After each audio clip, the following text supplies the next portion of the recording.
est totalement seul. L'âme est sans vie. L'âme est une pulsation. L'âme est un rythme maintenu dans sa perfection par une conscience atomique. Et c'est de cette conscience atomique que grandit petit à petit la conscience de l'âme au cours de l'évolution. Et si cette conscience atomique, à un moment donné, est retardée par le rejet constant de l'ego et de la personnalité, l'atome, le noyau central de cette âme, perd sa couleur, perd sa vibration, perd sa pulsation, et éventuellement, lorsque l'âme n'a plus de pulsation, elle est totalement affaiblie. J'emploie des termes humains, j'emploie des termes graphiques, je n'ai pas de choix. Et lorsque l'âme est totalement affaiblie, à ce moment-là, elle est absorbée et attirée par des forces gravitaires dans le cosmos qui sont maintenues en vie par des trous d'énergie.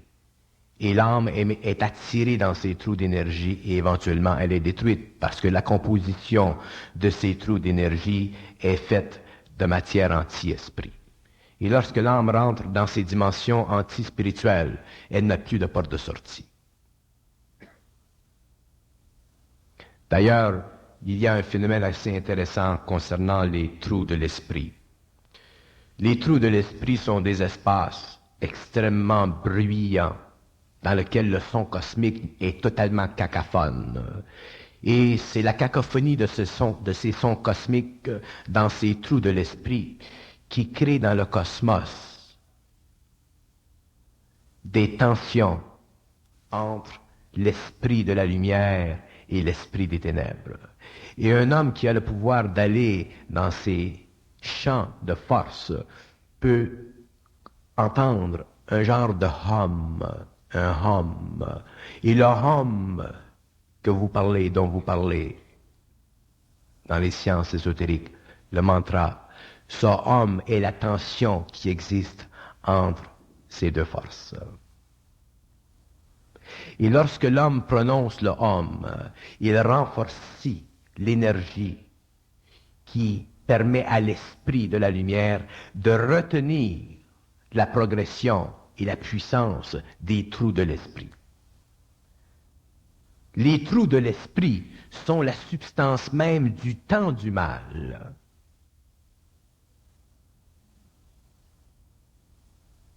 Et c'est dans ces trous de l'esprit que se situe le mal.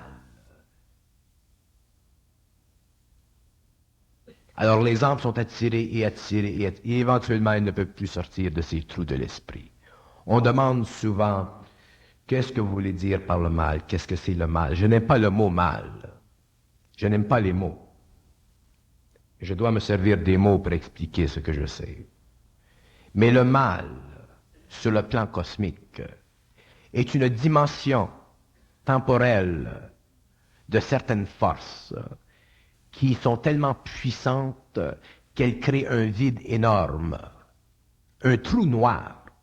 Et c'est ce trou noir, de ce trou noir, que vient ce qu'on appelle, nous les hommes, le mal. Alors l'âme doit monter en évolution et être suffisamment forte en vibration pour aller directement à la lumière, sans question, sans inquiétude, sans vaciller. Mais les âmes n'ont pas tous cette puissance. Alors, entre cette polarité, les forces de la lumière et ce trou de l'esprit, les âmes montent et elles exécutent leur chemin d'évolution et de temps à autre, elles ont tendance à aller vers là. Et ensuite, elles se raccordent et ensuite, elles vont vers là et ensuite, elles se raccordent. Et éventuellement, si elles ont la chance de prendre une grande expérience, elles vont réellement vers là. Et c'est ça le but de l'évolution. Crée l'âme. L'âme n'est pas créée, elle est instituée atomiquement par la catégorisation de l'intelligence infinie des alephes en perturbation. Lorsque les alephes sont en perturbation, il y a création de l'âme. L'âme n'a jamais été créée dans le passif total de l'intelligence planificatrice de l'universel. L'âme, elle est créée par la perturbation des alephes. Le géant se lève et tout tremble, l'âme l'est créée. Nous avons tendance à considérer l'âme comme une capacité ou une valeur personnelle. Ce n'est pas comme ça. L'âme est simplement une pulsation, une vibration, une énergie qui fait partie de l'homme et qui actualise dans les principes humains les différents niveaux de force nécessaires à l'évolution. L'âme ne nous appartient pas. Vous parliez de pulsation, tout ça, c'est comme le cœur de l'atome, l'âme. Très juste. L'âme, c'est le cœur de l'atome, mais l'âme se sert de l'atome pour structurer sa vibration, pour lui permettre de maintenir son taux, son rythme pendant des éternités. Donc l'âme a besoin de l'atome et de la matière. L'âme a besoin de l'atome et de la matière, c'est pour ça que l'âme est descendue dans la matière. Parce que le besoin qu'a l'âme de l'atome et de la matière est un besoin qui est à la fois éternel, mais à la fois temporel.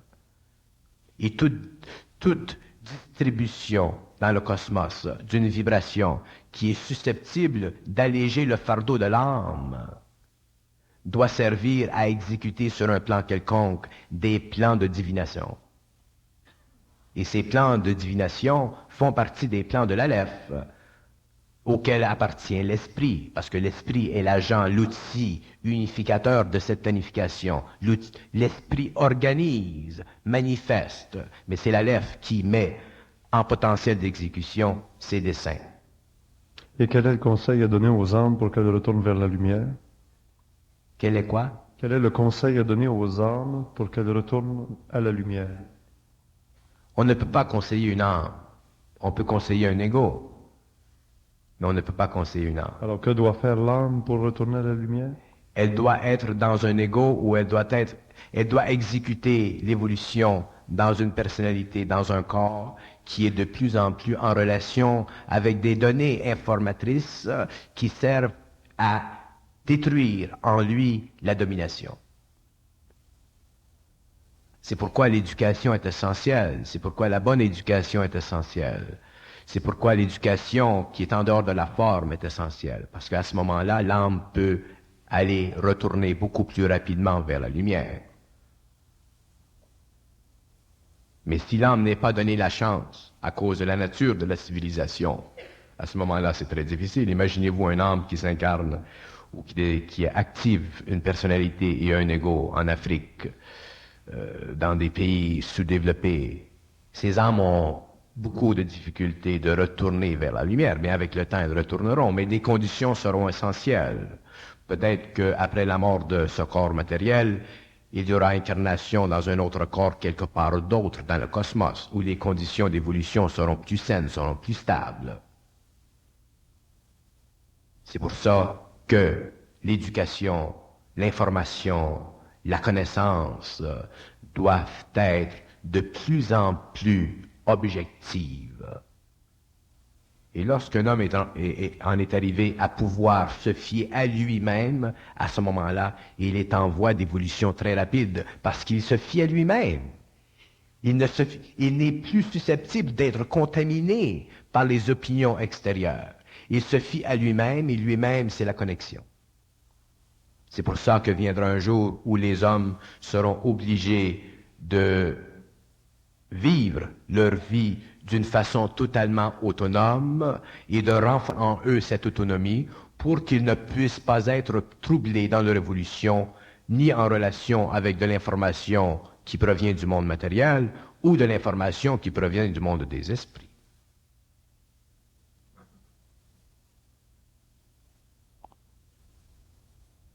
L'exécution sur le plan matériel de l'intelligence cosmique, ça c'est un autre nom, le mot intelligence cosmique. Tous les mots sont Je pense, Bernard, qu'on n'en finirait pas d'en parler. On va être obligé de faire un point final à cette première partie de la soirée. J'espère, mesdames, messieurs, que vous avez été rassasiés de cette grande quantité d'informations, de connaissances. Après la pause de 15 minutes, ce sera votre tour de poser des questions. Dans sa voix, hein, il émet 7 sons différents. Alors, c'est au numéro de téléphone 465-4525. Je garde le papier ici. Si quelqu'un a des détails au niveau d'un chat persan, vous nous le direz. C'est un chat persan, hein?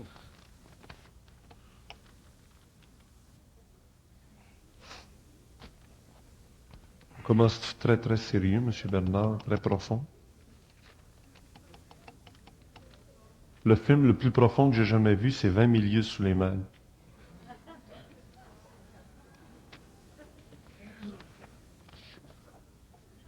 Comment ça fait de la caféine, Richard? C'est bon, celui-là. C'est bon, oui, c'est bon. Ça me rappelle la fois que j'en ai manqué une bonne. Il y avait eu un accident d'automobile en s'en venant des Laurentides. Une crevaison. Tu te souviens de ça? C'était ici, ça. T'avais pas mis des pneus Bernard sur ton automobile?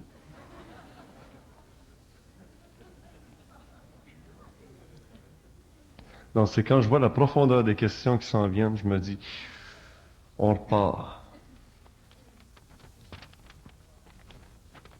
Pour les gens qui étaient ici pour la première fois, écoutez Bernard, ça vous a plu ce qui s'est passé tantôt? En général, oui. Je pense que ça suit bien la nouvelle ligne de pensée que Bernard nous a transmise au mois de janvier en disant en 81, fini de tourner en rond. C'était pas mal encore une fois, très complet. Alors ici, puis ça m'a été demandé tantôt dans l'intermission, quel programme, étude, activité ou recherche l'homme doit-il entreprendre pour aller au plus court vers la lumière?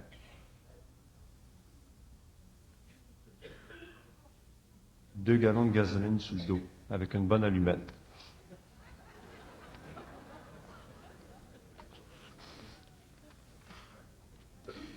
L'homme a trois phases d'évolution essentielles. Il y en a une, il y a l'évolution sur le plan matériel, il y a l'évolution sur le plan spirituel et il y a l'évolution vers la conscience pure.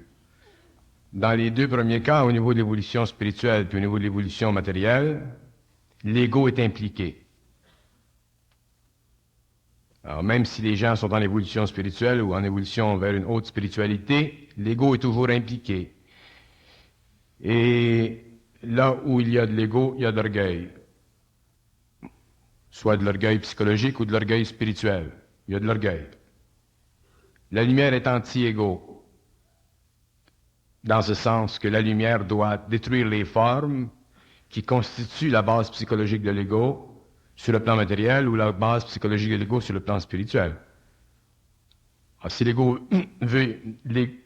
Le désir de l'ego d'évoluer vers la lumière, ça fait partie de son désir égoïque. C'est un désir spirituel. Alors, l'ego a différentes expériences qui l'amènent à vivre différentes expériences spirituelles. Et si l'ego, à un certain moment de sa vie, est vibratoirement apte à recevoir l'énergie, à ce moment-là, l'énergie se manifeste. Mais ce n'est pas l'ego qui peut aller chercher la lumière. L'ego peut se spiritualiser, préparer le terrain, faire l'expérience diverse d'une vie spirituelle. Mais lorsque le contact avec la lumière se fait, toutes les formes qui ont constitué l'expérience de l'ego, son ignorance, à tous les niveaux, ces formes-là doivent être détruites. Et elles sont détruites par le contact entre l'intelligence supramentale et l'intelligence inférieure de l'ego. Alors, c'est pour ça que je dis souvent, dans le contact avec le supramental, il n'y a pas d'effort à faire. Quand c'est le temps, ça se fait. Est-ce que la lumière détruit l'âme? Non. La lumière supporte l'âme constamment. L'âme se détruit par elle-même lorsqu'elle doit être détruite. Peut-on aspirer à une certaine réalisation dans l'espace d'une seule vie? Pardon? Peut-on espérer évoluer dans l'espace d'une seule vie? Oui, à l'intérieur d'une vie, surtout dans les temps qui viennent, parce qu'il y a énormément d'accélération au niveau de l'évolution, l'homme a la chance, l'opportunité de passer du stage du mental inférieur au stage du mental supérieur, autrement dit au stage de la conscience pure. Et la condition qui va avec cette accélération de la conscientisation dans l'homme est directement liée à l'ajustement vibratoire du corps mental, du corps émotionnel, en relation avec l'énergie du supramental. C'est pour ça que dans l'exécution du plan de vie d'une personne, si une personne doit entrer dans la conscience universelle, dans la conscience supramentale, cette conscientisation se fait petit à petit, parce que les hommes n'auraient pas la constitution psychique suffisamment forte pour subir le choc vibratoire qui se produit lorsque se fait la connexion entre le supramental et l'ego, ou le plan mental de l'ego, le plan mental inférieur de l'ego. Alors l'homme peut désirer se spiritualiser, c'est déjà une attitude positive, c'est déjà un courant en lui qui l'élève, mais à un certain moment, il sera entrepris vibratoirement par l'énergie du supramental, et c'est à ce moment-là qu'il verra, qu'il comprendra exactement ce que veut dire la pénétration du supramental en lui.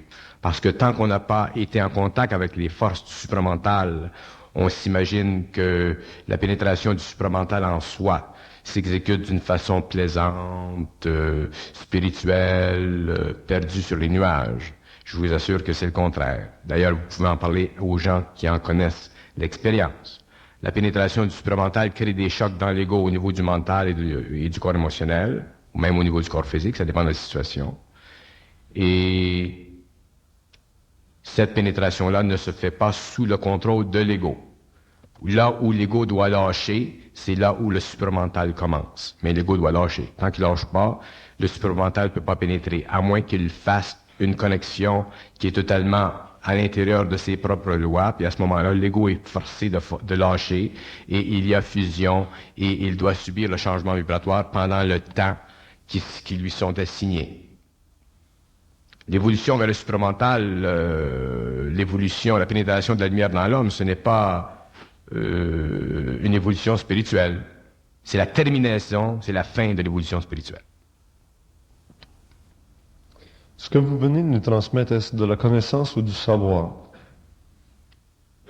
Ça fait partie de ce que vous appelez le savoir. La manifestation devient pour l'homme de la connaissance. La connaissance ne sert jamais à celui qui sait, parce qu'il est un canal. Le robinet dans lequel l'eau passe ne questionne pas l'eau qui passe, il sert simplement à faire passer l'eau, c'est la même chose. Quand on est en savoir, on n'est jamais intéressé à la connaissance. Il y a deux questions ici, moyennement personnelles. Vous vous adressez aux hommes en disant « vous ». Expliquez votre condition, origine ou réalisation qui vous différencie, s'il y en a. Me différencie de quoi? Les autres, quand vous vous adressez aux gens, vous dites vous, les humains de la Terre, etc. Quand je parle d'une façon objective et que j'emploie le vous, c'est pour faire comprendre aux gens qu'il y a une différence entre la conscience mentale et la conscience supramentale. Dans la conscience supramentale, le je n'est pas impliqué, et si le je n'est pas impliqué, la vertu du je ne s'applique pas en relation avec les hommes. Et si le je veut parler à des hommes, dans le cadre de la formation de l'intelligence supramentale pour diriger vers l'intellect humain sur le plan mental inférieur de l'information, le mouvement supramental se fait toujours en relation avec une vibration qui doit séparer les hommes qui sont conditionnés par les forces de la planète et les hommes qui ne sont pas conditionnés par rien. Et dans ce processus-là où il y a une différenciation qui s'exécute, qui se fait valoir à l'intérieur du sein de la conscience supramentale, c'est pour faire connaître qu'il y a sur le plan matériel, sur la Terre, deux types d'hommes, des hommes qui fonctionnent en horizontal et des hommes qui fonctionnent en vertical. Et les hommes qui fonctionnent en vertical ne sont pas forcés de vivre leur vie dans le cadre des lois de l'homme, telles qu'établies par la conscience égoïque de l'homme. Est-ce que l'âme a le pouvoir de laisser l'homme avant sa mort? Est-ce que l'âme a le pouvoir de laisser l'homme avant sa mort? C'est une question qui est drôlement posée. S'il y a dans l'homme, dans l'expérience de l'homme, une extériorisation quelconque,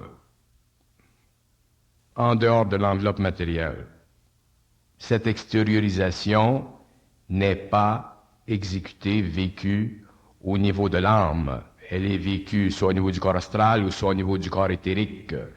Et si elle est vécue au niveau du corps éthérique, à ce moment-là, l'enveloppe éthérique contient l'énergie de l'âme et l'enveloppe éthérique permet de toujours maintenir une relation vitale avec le corps matériel. De sorte que ce n'est pas l'âme qui se substitue dans l'expérience, mais un des principes de l'homme. L'âme doit toujours être là pour que les principes soient manifestés.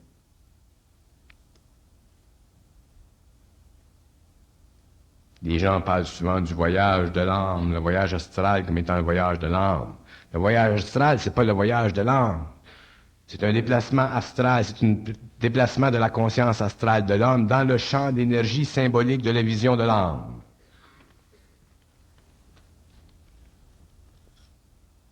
Mais on appelle ça le voyage de l'âme parce que dans cette expérience-là, l'homme atteint des sommets de haute spiritualité. Mais les sommets, ces sommets de haute spiritualité qui font partie de la conscience astrale de l'homme sont quand même des sommets de haute vision spirituelle. Et tous les sommets de haute vision spirituelle correspondent à des images qui servent à donner à l'homme l'intelligence de sa spiritualité, mais non l'intelligence cosmique.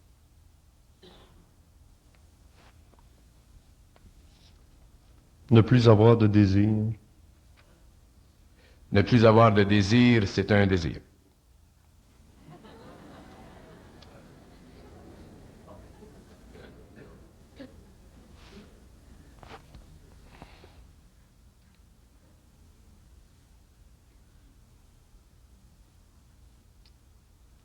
Croyez-vous qu'il y a présentement sur la planète une âme réalisée qui vienne essentiellement pour aider les autres êtres de la matière à découvrir cet état sans émotion qui est la lumière, cet être qui viendrait pour accélérer la réalisation que doit faire tout être humain afin de retourner à sa propre source? Croyez-vous qu'il existe actuellement cet être sur la planète? Faut lire les journaux. Sportive. Ben, star quelque part. En continuant dans la ligne de pensée sur l'âme, que sont les âmes jumelles et ont-elles une part à jouer dans leur évolution respective? J'ai déjà expliqué que le concept de l'âme jumelle, le concept de l'âme sœur, c'était un concept humain qui sert à sécuriser l'homme dans la spiritualité de son union avec des hommes sur le plan matériel. Le concept de l'âme jumelle, c'est un concept qui favorise l'union spirituelle entre deux êtres, mais c'est une forme. Les âmes en évolution, les âmes perfectionnées, les âmes très évoluées sont totalement autonomes, indépendantes, et il n'y a aucune expression dans leur vie du sentiment d'être jumeaux.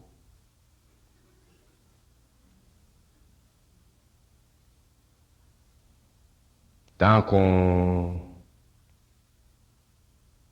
a une relation avec un être qui fait notre affaire, là, c'est notre âme jumelle. Mais aussitôt que ça va mal, là, c'est plus notre âme jumelle.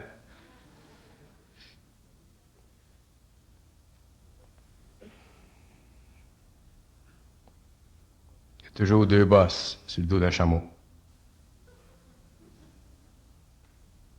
Une bosse, c'est le sentiment, l'autre, c'est l'intelligence.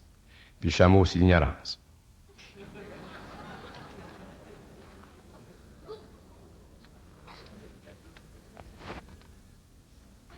La loi de la compensation existe-t-elle ou ce n'est encore qu'une illusion pour accepter ou assumer avec espoir certains moments frustrants dans notre vie terrestre?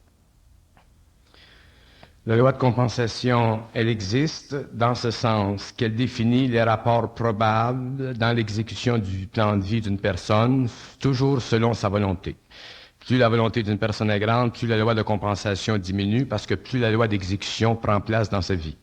Et si vous êtes obligé de vivre votre vie sous la loi de compensation, à ce moment-là, vous êtes obligé de subir votre vie. Si vous êtes en dehors de la loi de compensation et que vous vivez sous la loi d'exécution, à ce moment-là, vous vous servez de votre intelligence créative et de votre volonté pour tracer le chemin de votre destinée et arriver et aller là où vous voulez. À ce moment-là, dans votre vie, il n'y a plus de compensation, il y a simplement de la créativité exécutive.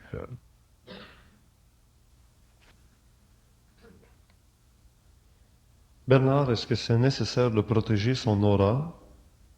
Quel est le moyen de protéger son aura? Est-ce que la sexualité empêche l'individu d'évoluer? Ben non. Ça, c'est des formes spirituelles, du mysticisme. L'aura, occupez-vous-en pas. Les gens s'occupent, s'inquiètent. C'est ça, être homme. Être homme, c'est s'inquiéter. On s'inquiète de l'aura, on s'inquiète de notre pipi, on s'inquiète de tout.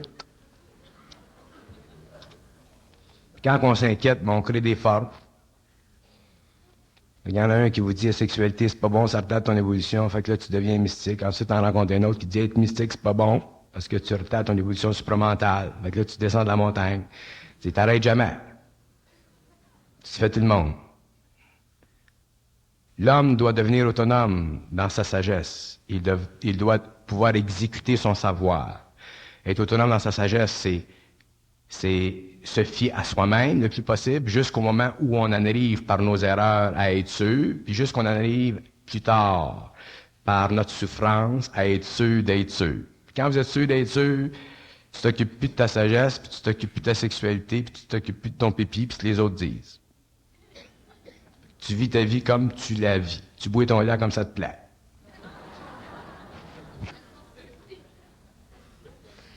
Pouvez-vous nous parler de l'art et des artistes? Qu'est-ce que la musique? D'où vient-elle? Quelles sont les influences transmises par la musique? Ça, c'est le son. Puis la peinture, ben, c'est la lumière. La musique, c'est la fabrication sur le plan humain de sonorités qui plaisent au corps émotionnel et astral de l'homme ou qui lui déplaisent. Si ça lui plaît, ça le relaxe. Si ça le déplaît, ça le rend malade. Les gens sont, dans le cadre de la musique, incapables, à cause de la forme très puissante de la culture, de dire ça me plaît, ça me plaît pas. Parce que tout le monde dit que ça plaît, ben, il faut que ça te plaise un petit peu. Si tout le monde dit que Picasso c'est bon, ben, il faut que ça soit bon. Sans ça, tu es un anarchiste. Si tout le monde dit ça c'est bon, il faut que ce soit bon, sans ça, tu es un anarchiste. Fait que les gens perdent leur individualité et se font cultiver. Alors, la musique telle qu'elle est vécue par les gens, elle est vécue culturellement, puis souvent, ça nous rend malade. Mais la musique, c'est très beau, c'est très relaxant, c'est très bon pour l'esprit de l'homme parce que ça astralise ses sentiments, puis ça sentimentalise son astral. Seulement, plus l'homme devient conscient, plus la musique doit être choisie par vibration au lieu d'être choisie par catégorie psychologique. Au niveau des arts, c'est la même chose, seulement la vibration est différente. Ce que je reproche aux arts puis aux artistes, c'est de faire trop des arts et des artistes. Parce qu'il y a des artistes puis des tartistes. Puis il y a plus d'artistes que d'artistes. Puis les artistes, les vrais artistes, les grands artistes qui contribuent à donner à l'homme une vision interne et personnelle de leur sonorité ou de leur lumière, s'ils sont de grands artistes, sont très communicatifs et expriment leur art pour leur plaisir à eux. Et ce plaisir à eux devient une expression extérieure pour l'humanité. Mais il y a plus d'artistes aujourd'hui que d'artistes. Puis il faut choisir entre les tartes et les gâteaux. Parce que sans ça, on a des indigestions, avec des décibels de 114, qui nous pètent les oreilles, et on dit c'est au bout. Alors, on est au bout des hommes. On est au bout du bout. Puis il y en a qui sont au bas du bout du bout. Quand tu es rendu au bas du bout du bout, c'est tough. Tu vois pas grand-chose. Au bout du bout, tu as une chance. Au bout, là, tu commences. Puis quand il n'y a plus de bout, là, t'es correct.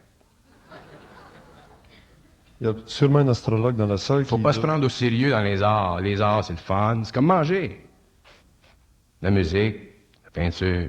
Mais on fait de ça des grands fétiches.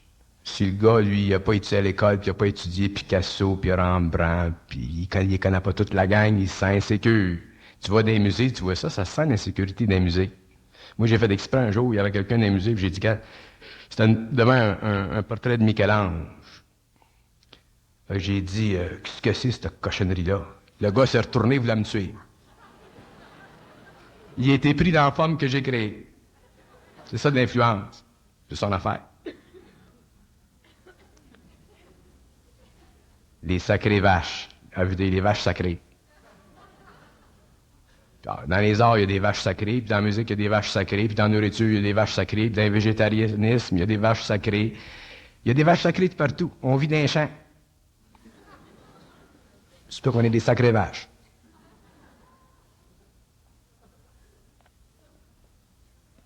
Belle question, justement. On doit faire ceci, on doit faire cela, mais comment préparer son jardin afin que la lumière l'atteigne pour faire pousser tous les fruits qui sont en nous?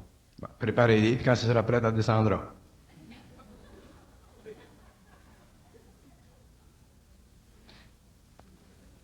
Votre signe du zodiaque, s'il vous plaît, date de naissance, etc.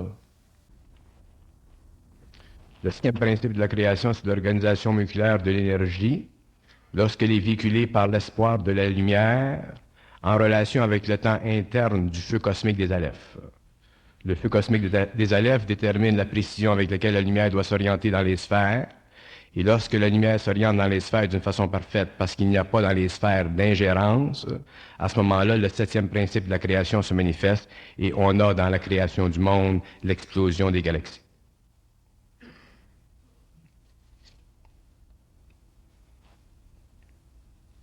Est-ce qu'on peut demander combien il y a de galaxies dans l'univers?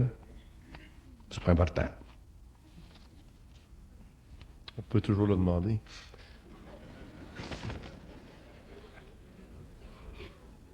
En même temps que commence la sixième race, n'y a-t-il pas aussi ce qu'on en appelle la NAC animale? Si oui, comment faire la différence? La quoi? La NAC, N-A-Q-E, animale. Malheureusement, j'en ai jamais entendu ce terme. J'aimerais que la personne qui l'a posé, lui. La vague? Ben oui, c'est ça. La vague animale. Recommencez donc la question. Ouais, je recommence. En même temps que commence la sixième race, n'y a-t-il pas aussi ce que l'on appelle la vague animale? La vague animale, dans quel sens? Au point de vue de l'incarnation, là, les animaux qui vont prendre forme humaine. Oh, fais attention à ça. Alors, pour les gens qui n'ont pas compris, là, c'est l'humain qui devient la sixième race. En même temps, il y a les animaux qui évolueraient à la race. Faut faire Au niveau de attention. La conclusion ou la déduction de votre question, elle est intelligente. Parce qu'on passe toujours d'une chose à une autre chose, à une autre chose, à une autre chose, du minéral à la plante à l'animal, blablabla. Mais ce qui est dangereux, c'est que lorsqu'on a tendance trop à voir une continuité dans les royaumes de l'évolution, on a tendance à substituer un royaume plus bas pour un royaume plus haut éventuellement. Et ce qui se produit au cours de l'évolution, c'est que lorsque l'homme aura engendré sur le plan matériel, dans des conditions qui sont aujourd'hui invisibles, mais qui sont en rapport direct avec les forces de la lumière en lui, des formes, les animaux qui seront créés à ces niveaux-là seront des animaux qui n'existent pas sur la planète aujourd'hui. Alors, les animaux qui existent sur la planète aujourd'hui feront partie de l'expérience globale de l'humanité ou de tous les cataclysmes que doit vivre la Terre, et il y aura des disparitions éventuelles, mais après l'engendrement de la conscience cosmique dans l'homme et la puissance créative de l'homme qui pourra créer des formes, parce que l'homme aura le pouvoir de créer des formes, lorsqu'il créera des formes nouvelles, à ce moment-là, les animaux seront nouveaux. Mais les animaux n'auront pas la conscience animale qu'ils avaient avant, et ils auront une conscience semi-intelligente. Non, je crée des formes. Oui. Et les animaux auront une conscience semi-intelligente. Un peu, par exemple, comme le Yeti. Le Yeti a une conscience semi-intelligente. Est-ce dangereux de s'adonner à l'étude des phosphènes telles que recommandées par le docteur Lefébure? Un peu comme À l'étude des quoi? phosphènes. Je ne peux pas porter de jugement sur les activités de ceux qui travaillent à la recherche de la compréhension des lois de la matière. Alors, ça fait partie de votre propre expérience. Les gens doivent se fier à eux-mêmes, sentir par eux-mêmes Sans ça, vous vous soumettez à mon jugement qui devient pour vous une opinion, et ça, c'est pas bon. C'est à vous de développer votre sensibilité et de voir s'il y a dans tel travail quelque chose qui vous rapporte quelque chose. D'ailleurs, tout est bon. Et ce que vous découvrez dans les œuvres d'un homme, ça fait partie de l'expérience de cet homme-là et le rapport qui existe sur le plan valoriel entre ce qu'il fait et ce dont vous voulez vous servir de son œuvre, ça fait partie de votre expérience. Je n'ai pas le droit, sur le plan public, sur le plan ouvert, de porter jugement d'une façon positive ou négative en relation avec les activités d'autres hommes qui tendent vers l'évolution et qui aident d'autres hommes. On sait que ça ressemble beaucoup à l'étude de la religion de Zoroastre, observer la lumière du soleil, des étoiles. Puis ça se rapproche de justement l'âme qui retourne à la lumière, l'homme qui déjà prend des moyens matériels pour retourner à la lumière. Il n'y a pas de parallèle là. Que vous fassiez n'importe quoi sur le plan de l'expérience humaine, sur le plan de la recherche, ça fait toujours partie de votre expérience humaine. Tout parce que dans le cadre de la conscience universelle, tout est bon. Tout sert. Si ça vous fait du bien de vous accrocher au mur le matin à 7h, entre 7h et 7h30, vous ne devez pas demander l'opinion à votre voisin. Ça fait partie de votre expérience et ça vous fait du bien. Ah, c'est bon. Plus tard, peut-être que vous n'allez pas vous prendre après du mur. Vous prendrez après d'autres choses. Mais éventuellement, vous vous prendrez après rien. Ah, ça fait partie de votre expérience. Soyez assez personnel, assez autonome pour pouvoir au moins avoir le plaisir de participer à votre expérience par vous-même selon les critères que vous vous donnez. Vous ne pouvez pas toujours vous questionner, puis vous questionner, puis vous questionner. D'ailleurs, si vous faites quelque chose parce que vous avez les vibrations pour le faire, si vos vibrations ne sont pas ajustées, éventuellement, elles le seront au cours de l'expérience. Sans ça, vous allez toujours vous questionner, puis vous questionner, puis vous questionner. C'est malheureux toujours se questionner. Que pensez-vous de la résurrection des corps lors du jugement dernier? Tout bout.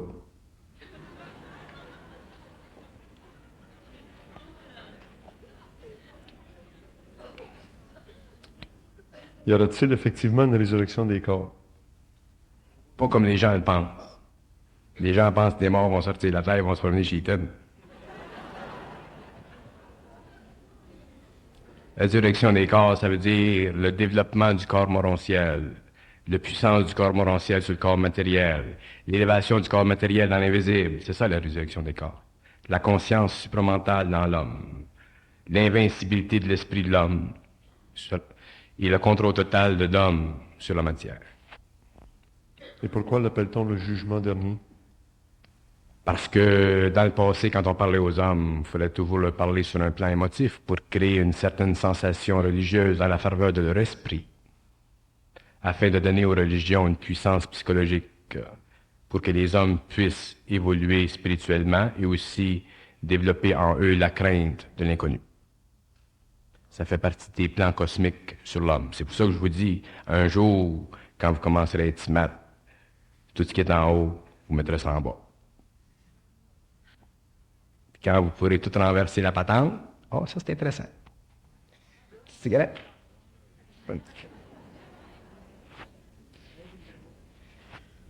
Inexporté de préférence. Sans filtre. C'est ça. Ça, c'est bien intéressant parce qu'ils me l'ont jamais dit, ça. C'est nouveau. C'est fun. Ils disent que quand l'homme va être centrique, réellement centrique,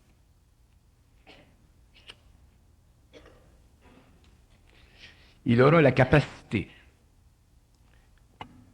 de renverser la polarité de la connaissance par lui-même. Autrement dit, ce qui était en haut pendant des siècles de temps, puis qui dominait l'homme, va être renversé complètement. Comprenez-vous ce que je veux dire? Puis ça va venir. D'ailleurs, la descente du supramental dans l'homme crée ça. Quand l'homme est centrique et supramental, quand il est dans la conscience pure, toute connaissance, qu'elle vienne du plan humain ou qu'elle vienne du plan du monde des esprits, toute connaissance est sujette à la détermination de son esprit sur cette connaissance-là. C'est son esprit qui détermine la connaissance, parce que son esprit est dans la lumière. Et à partir de ce moment-là, l'homme n'est plus capable de se servir de la connaissance pour lui-même. Et quand l'homme est plus capable de se servir de la connaissance pour lui-même, il n'a plus de besoin. Puis quand il n'a plus de besoin, il en est libre. Et quand il en est libre, il ne pense plus. Quand il n'en pense plus, il n'y a plus de mémoire. Quand il n'y a plus de mémoire, il n'a plus besoin de rien savoir. Quand il n'y a plus besoin de rien savoir, là, il est bien, il est au bout. Un petit peu en dehors du bout. Puis là, c'est l'infinité. C'est ça l'infinité de l'esprit. Sans son capote, tu ne peux pas penser à ça. Tu viens founette. Tu feras la grande bâtisse. Il y en a bien qui aimaient ça me traiter à la grande bâtisse. Petite pilule par ici, petite pilule par là. Petite injection par ici, petite injection par là. Il ferait le possible. Mais l'homme doit pouvoir, ça c'est individuel, c'est pas collectif. L'homme doit pouvoir individuellement, dans sa propre centricité, pas égocentricité, dans sa propre centricité, à l'intérieur de la lumière en lui, pouvoir représenter sur le plan humain ou sur les autres plans tout ce qu'il veut, parce que tout ce qu'il veut fait partie de tout ce qu'il peut, et tout ce qu'il peut fait partie de son pouvoir dans la lumière et avec la lumière. Il n'y a plus de limite. Il n'y a plus de limite. C'est pour ça que je vous dis la connaissance, c'est une illusion. Parce qu'elle est de même. Quand elle sera de même, là, vous serez dans le savoir. Là, vous pourrez voir, à ce moment-là, les nuances de la connaissance. Ça devient évident. Il faut changer de lunettes. Ce qui est le plus intéressant pour nous autres, les hommes, c'est que on a devant nous, dans la nouvelle évolution, un pouvoir total sur l'esprit de la connaissance. Puis quand tu as un pouvoir total sur l'esprit de la connaissance, t'es bien. Parce que tu n'es plus lié à la forme de la connaissance. Fait que tu n'as pas besoin de rien savoir. Tu sais tout. Mais c'est pas parce que tu sais tout que tu comprends tout. Parce que tu n'as rien à comprendre. Les gens pensent que tout savoir, c'est tout avoir ça dans le magasin. Tout savoir, c'est avoir rien dans le magasin. C'est justement là, c'est l'opposé, c'est le contraire. Les gens pensent que tu as tout ça ici, ton petit computer. C'est une fausse conception du savoir. Le savoir, c'est le vide parfait. C'est ça le savoir. Quand tu es vide, tu sais tout. Parce que tu es susceptible, l'énergie du savoir est susceptible de passer dans ton mental. Fait que tu sais tout. Tant qu'ils te parlent, les autres, tu sais tout. Si arrête de te parler, de l'air sans dessin. Mais ça te fait rien. Parce que tu n'es pas attaché à ce que tu sais. Mais l'ego, lui, s'il s'attache à ce qu'il sait de temps en temps, puis eux autres, ils le coupent, à ce moment-là, il n'est pas content, il est en maudit qu'on est là. Ça fait partie de l'expérience avec le supramental, parce que c'est pas des cadeaux, eux autres. Vous autres, vous pendez, c'est des petits anges avec des grosses bédaines, des ongles roses. Il y a des petites nouvelles, vous autres. C'est pas des cadeaux. C'est des cadeaux, mais c'est pas des cadeaux. Ça devient des cadeaux quand on a passé à travers l'énergie. C'est ça, la fameuse initiation solaire, qui détruit les formes, puis qui rend l'homme totalement libre et autonome. Il faut renverser l'esprit de la connaissance. Mais on ne peut pas renverser l'esprit de la connaissance tant qu'on n'est pas dans la connaissance de l'esprit. Puis quand tu es dans la connaissance de l'esprit, à ce moment-là, tu sors de l'imposition sur ton mental des formes dont se sert l'esprit pour activer en toi l'énergie de son esprit. Fait qu'à ce moment-là, ça devient de plus en plus facile de sortir de la connaissance de l'esprit pour entrer dans le savoir universel qui surplombe tous les cosmos et qui te permet de comprendre et de savoir tout. Quand tu n'as de besoin, quand tu n'as pas de besoin, tu dors. C'est instantané, la lumière. C'est instantané. Ça n'appartient pas à l'ego. Il faut que l'ego devienne un canal. Et quand il est un canal, là, il est bien. Mais il faut renverser l'esprit de la connaissance. C'est ça qui est le plus dur, d'ailleurs. C'est ça que les gens ne comprennent pas dans leur expérience avec ce que je dis souvent, parce que je renverse l'esprit de la connaissance. Fait que je dis des choses qui sont totalement à l'opposé de ce que les gens pensent. Depuis ce qui est établi depuis des siècles. Comment ça serait établi depuis 10 000 ans? Ça veut rien dire. Il n'y a rien là. Tu le changes après. Puis tu n'établis d'autres pour un autre 10 000 ans. Après ça, tu le changes encore.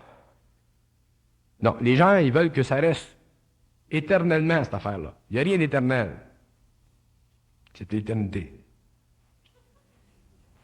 Tout ce qui est à l'intérieur de ça change. Mais il faut qu'on soit flexible. Où se situe l'intuition dans tout ce que vous nous dites? L'intuition, c'est la manifestation à une petite échelle, par le biais du plexus solaire, du contact avec le supramental. L'intuition, c'est un petit peu du supramental. Ou des fois, c'est un petit peu du monde des esprits qui vous aide. Mais c'est pas assez, l'intuition. C'est une insulte.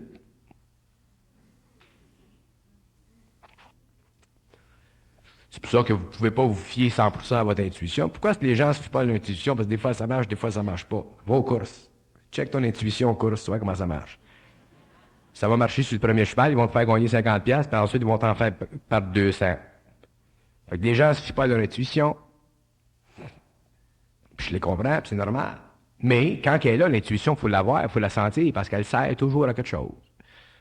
Mais l'intuition, il faut que ça devienne plus grand, il faut que ça se mentalise, cette énergie-là. Il faut que tu en arrives à pouvoir parler avec eux autres dans ton mental. Comme on parle entre nous autres, il faut que tu puisses parler avec eux autres. Là, à ce moment-là, c'est comme du monde. Au lieu de passer par l'intuition, passer par les rêves.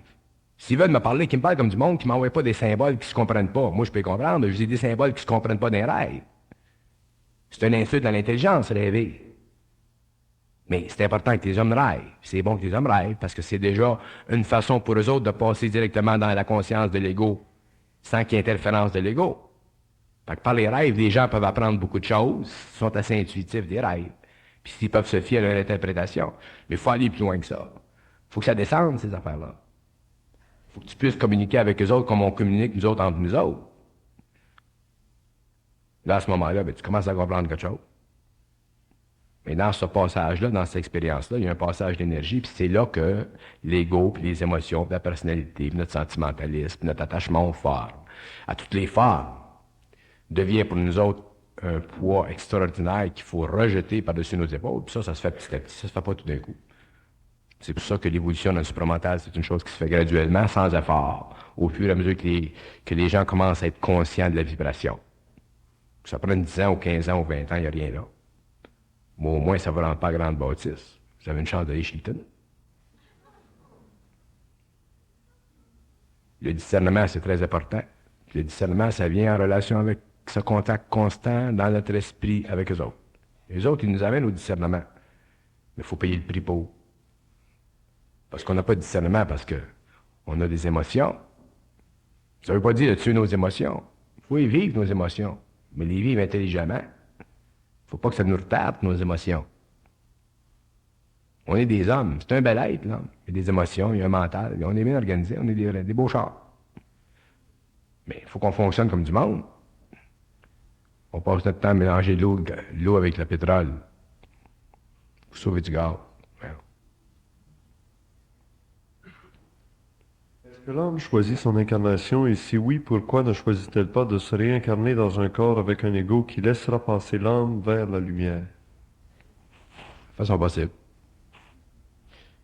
De façon possible. D'abord, c'est pas l'âme qui s'incarne, je l'ai déjà dit. C'est une mauvaise interprétation de la réalité. C'est l'ego qui s'incarne. L'âme a conduit l'énergie.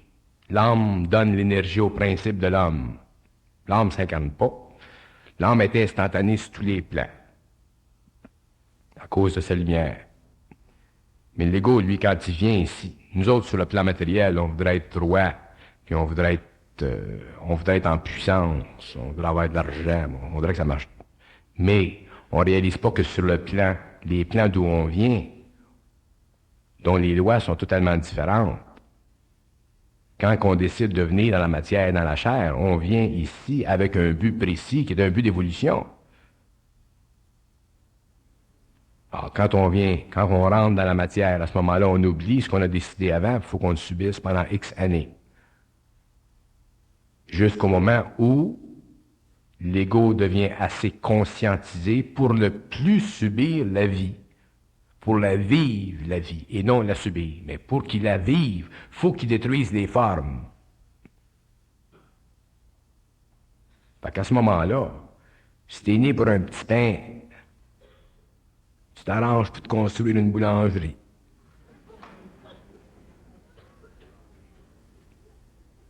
Mais si tu penses que t'es né pour un petit pain, puis tu vis à l'intérieur des formes qui t'ont donné l'illusion de la vie pour un petit pain. Ça, c'est ton problème.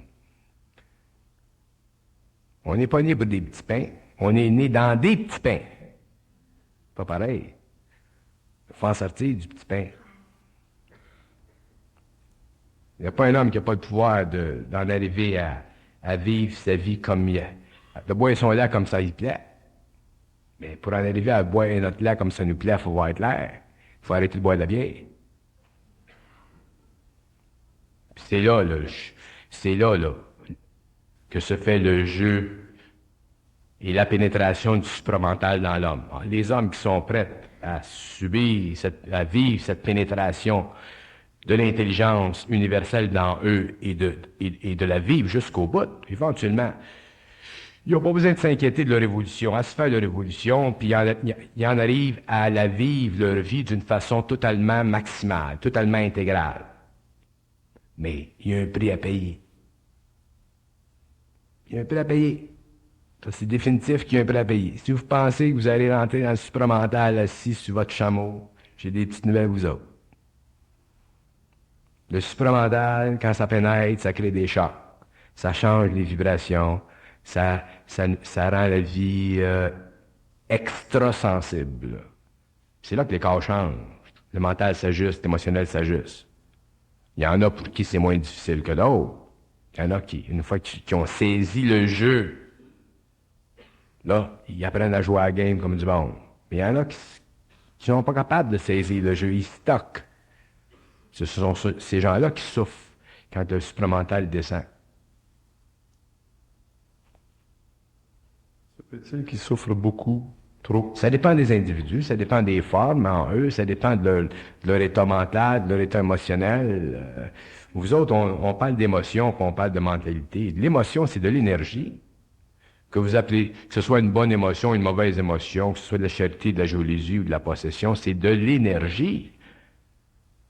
Fait qu'un gars qui est jaloux, c'est qu'il a en lui une certaine énergie. Cette énergie-là, faut qu'elle soit transmutée, faut qu'elle soit changée, cette énergie-là. Si elle n'est pas changée, elle va toujours être là. Un gars qui est orgueilleux spirituellement, c'est une énergie là-dedans. Il y a une forme qui est puissante là-dedans. Il faut qu'elle soit transmutée, cette énergie-là. Alors, on est dans des formes, puis tant qu'on n'a pas compris qu'on est dans des formes, quand on est sous l'illusion des formes parce que ça nous plaît ou que ça nous fait plaisir, à ce moment-là, c'est difficile. C'est ça qui bloque la pénétration du supramental. Vous êtes chanceux de ne pas rentrer dans le supramental par fusion.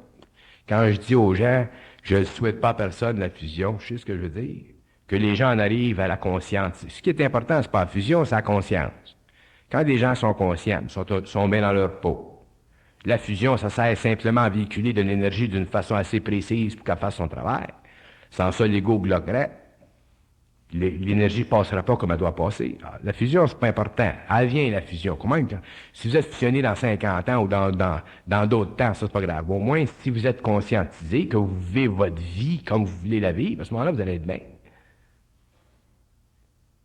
Mais le conflit entre l'ego et le supramental, il est puissant. Je vous dis, le supramental est anti-égo. Puis eux autres, ils vont prendre, s'ils doivent prendre 20 ans, si ça fait partie de votre plan de vie que la lumière doit descendre dans vos principes, dans vos corps, elle va prendre 20 ans. Comment même vous crieriez, puis vous iriez à la messe à tous les matins, ça ne va rien changer. Mais quand elle va rentrer, elle va rentrer. Puis elle va rentrer dans leur temps, eux autres, parce qu'eux autres connaissent votre force puis votre faiblesse. Sans ça, ils vous détruiraient. La lumière, ça détruit. Quand on n'est pas prêt à recevoir. Ça détruit, ça anéantit toute la lumière. C'est trop puissant. Fait il nous donne ça à petite dose. Mais même à petite dose, on trouve ça tough des fois. Pourquoi? Parce qu'on se prend au sérieux. On est des chameaux. On a deux bosses. Ça se peut-tu des fois que la dose soit trop forte malgré tout? Non. Et quand elle est trop forte, c'est parce qu'on pense qu'elle est trop forte, ben jamais trop forte, parce que les autres connaissent nos limites, nous autres, on ne connaît pas. Nous autres, on gueule contre eux autres. On dit, oh, c'est assez, là, prends un break, Charles en haut, là. Eux autres, ils savent. Ils connaissent ta limite. Puis quand ta limite, quand tu es réellement arrivé à ta limite, tu sais, quand tu ne peux plus en prendre, tu n'es plus capable parce que tes corps sont saturés d'énergie, à ce moment-là, ils te lâchent, ils te laissent en paix. Là, tu es bien. Ben, ils vont t'amener à ta limite jusqu'à temps qu'ils déterminent, eux, qu'est-ce que c'est ta limite. C'est pas l'ego. L'ego, ça chiale tout le temps. L'ego, on est toujours après ça. On veut être spirituel, puis on veut être conscient, puis on veut être dans la lumière. Puis aussitôt que la lumière s'allume un petit peu, on panique. C'est de même qu'on est. Les gens veulent être dans la lumière, puis ils veulent dans le savoir, puis ils ont tous les désirs spirituels, là, tu jures là que c'est des vrais mages. Mais aussitôt que ça tombe dans le fromage, là, ils ont peur. C'est ça, la patente. Que tu aies tous les désirs spirituels que tu veux, si elle descend, cette affaire-là, checkez votre lac. Parce qu'elle va descendre dans son temps, pas dans votre temps, parce que vous voulez ça. Ils s'en foutent que vous vouliez ça. Les autres savent quand est-ce que ça va venir, puis ils ont tout le temps devant eux autres. Mais il faut qu'on soit prêt. Puis quand on est prêt, ils savent qu'on est prêt, puis c'est là que ça commence. Il n'y a pas d'effort là, supplémentaire. Non. Oui, mais Bernard, avec tout ce que tu nous apportes, tout ce que tu nous dis, il y a des gens qui réussissent à saisir des choses beaucoup, peut-être trop, plus vite que le supramental descend en eux. Provoque des fois des réactions de, je sais pas si c'est l'ego ou l'intellect, tout ce que tu voudras. Il y a des gens qui saisissent des choses que je dis, mais ils comprennent mal. Ils interprètent par leur ego ce que je dis. Ils comprennent mal. Ça clique en eux autres, de quelque part. Là. Mais leur ego rentre là-dedans, leur intellect rentre là-dedans, puis leur émotion rentre là-dedans, puis c'est là qu'ils créent toutes sortes de situations. Pardon, j'ai mal à l'estomac. Pourquoi? Parce qu'ils se prennent au sérieux. Faut pas se prendre au sérieux. Il n'y a rien de sérieux. Mais nous autres, on se prend au sérieux parce qu'on est des chameaux. Fait qu'automatiquement, aussitôt qu'il se passe une situation, un éclaircissement, tu sais, un petit éclaircissement dans l'esprit, là, l'éclaircissement, il est gros de même. C'est rien, c'est rien que le début. Fait que imaginez-vous si vous donnez ça gros de même, vous seriez à grande bâtisse, avec moi. On ne peut pas voir et comprendre le supramental de nos yeux. Quand c'est le temps, il descend, puis il descend, puis il descend, puis il descend. Quand on est prêt, là, il descend. Là, ça rentre, puis ça rentre. Mais c'est pas de nos yeux, nous autres. Pas à l'intérieur du cadre qu'on voudrait. Ça se fait pas comme on veut. Ils sont anti-égaux. Comment même vous voulez être spiritualisé au bout, puis être dans la lumière, puis être dans la chaleur. Ça fait partie de votre ego. Mais qui vous mettent dans la lumière, vous allez en avoir des chaleurs. Inquiétez-vous pas. Au moins, vous allez être prêts. En attendant, buvez du coke. Mais en attendant, Bernard, il est une forme maintenant. Pardon? Bernard est devenu une forme aussi. Bon, je suis une forme certain. Je suis une grosse forme. Une grosse forme. Il y a moyen d'avoir plus gros. Si vous accrochez à la forme, ça va vous déformer. Faut pas que les gens s'occupent de moi. Faut que les gens écoutent ce que je dis. Moi, c'est ce que c'est. Qu'est-ce que c'est ça, moi? C'est quoi ça, moi? Moi. Je. Voyons, rien là. Quand t'es pas capable de penser, tu es un simple idiot. Mais tu es intelligent. Vous autres, vous êtes intelligents. Moi, je suis idiot. Vous autres, vous avez de mémoire, moi, je n'ai pas. Mais je suis plus fin que vous autres. Parce que je pense pas. Fait que je me mets jamais les pieds dans un plat.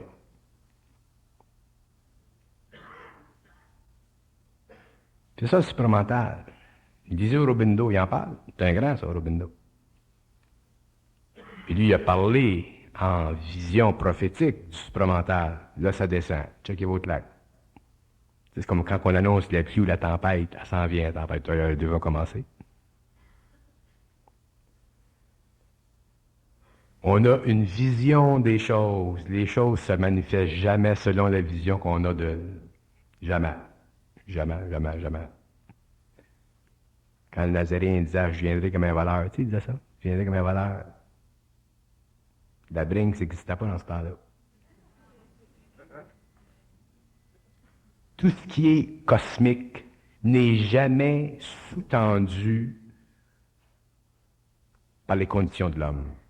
L'homme doit absorber les conditions cosmiques et non l'envers. L'homme peut se conditionner spirituellement. Vous pouvez aimer telle école plutôt que telle école, parce que dans l'école, vous tenez sa tête, dans l'autre école, vous tenez ses deux pieds. Fait que vous prenez celle qui vous plaît le plus. Il y en a qui ont la tête forte, il y en a qui ont les pieds forts. Ça dépend.